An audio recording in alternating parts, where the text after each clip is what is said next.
Hello mga ka-Andrep, good evening po sa ating lahat. Welcome back again to our channel. Kumusta po kayo? So ayan, shout out po sa lahat ng mga ka-Andrep nating bago pa lang sa channel na ito at hindi pa nakapag-subscribe. Kung magustuhan nyo po ang mga pinag-uusapan natin sa channel na ito ay pakiclick na lang po ang subscribe button at huwag nyo na rin pong kalimutan yung notification bell para ma-notify kayo tuwing may mga in-upload po tayong bagong video.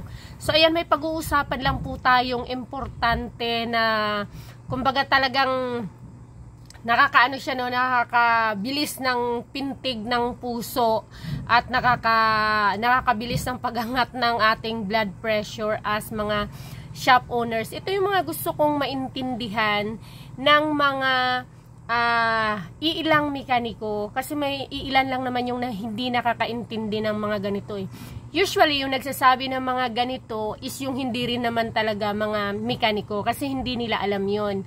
So shout out kay Sir Jera Milbolataw.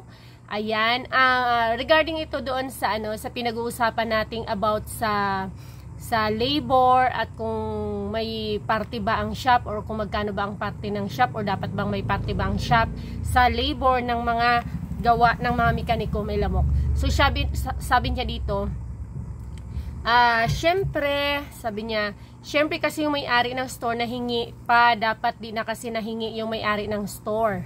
Okay, so yun yung sinabi niya. Ayan, may lamok pa rin.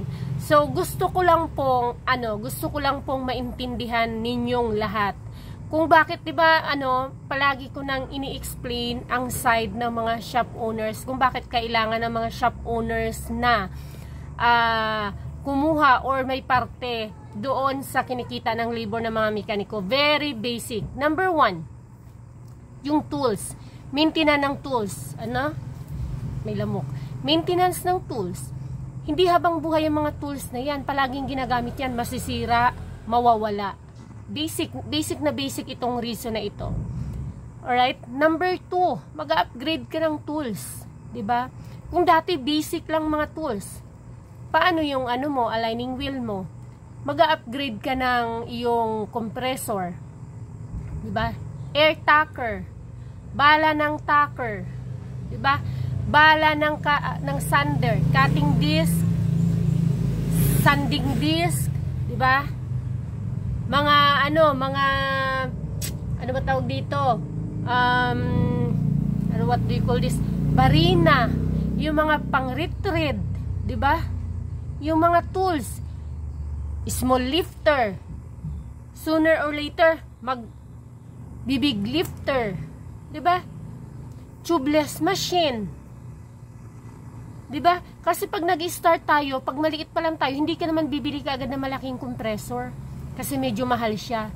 So, kadalasan, ang mga baguhang mga shop, nagsisimula doon sa maliit lang na compressor.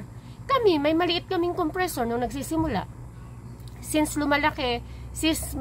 mas lumalaki at dumadami na yung kailangang serbisyuhan, mag-upgrade. Magkano compressor?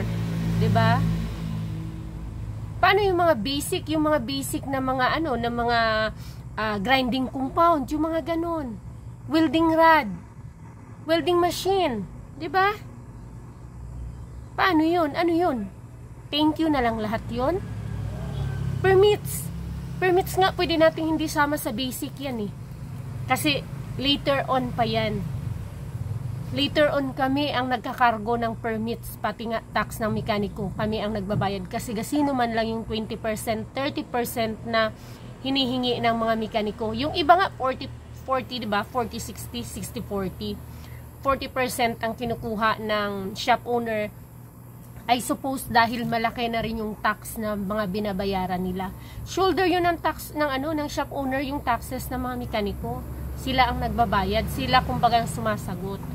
Paano kung malaki na rin? Hindi. Alam naman, iso-shoulder lahat yun ng shop owner.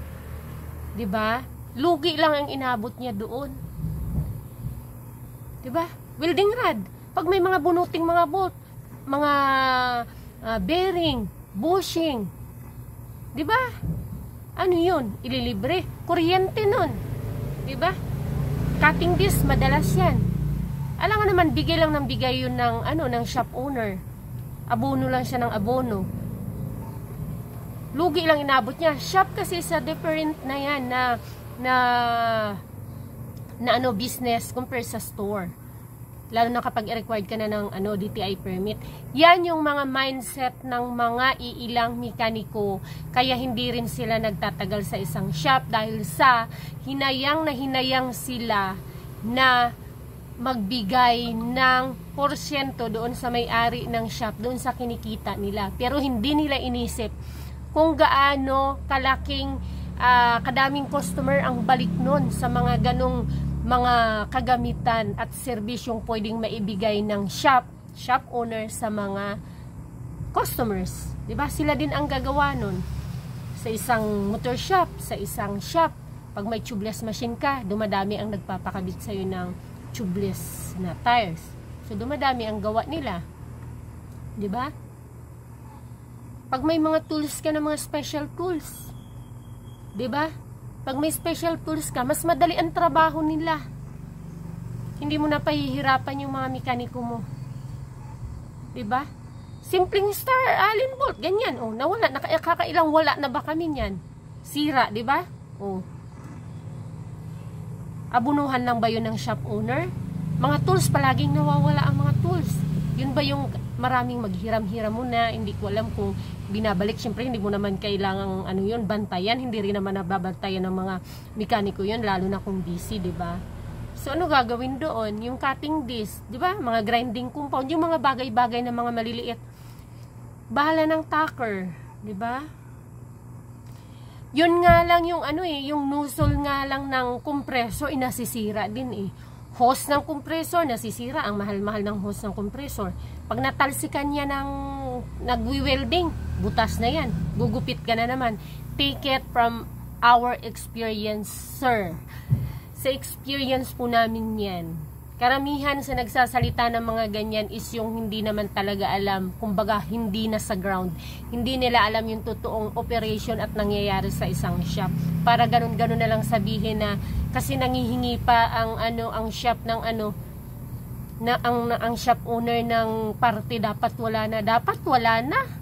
Paano kayo makakapagbigay ng magandang serbisyo sa mga customer at paano lalaki ang kita mo bilang mekaniko sa isang shop kung konti ang customer mo? Isa sa nagpapainganyo at nagpapadami ng mga customers is yung may mga kagamitan kayo at mabilis din ang trabaho ninyo at mas pinapadali ang trabaho, diba?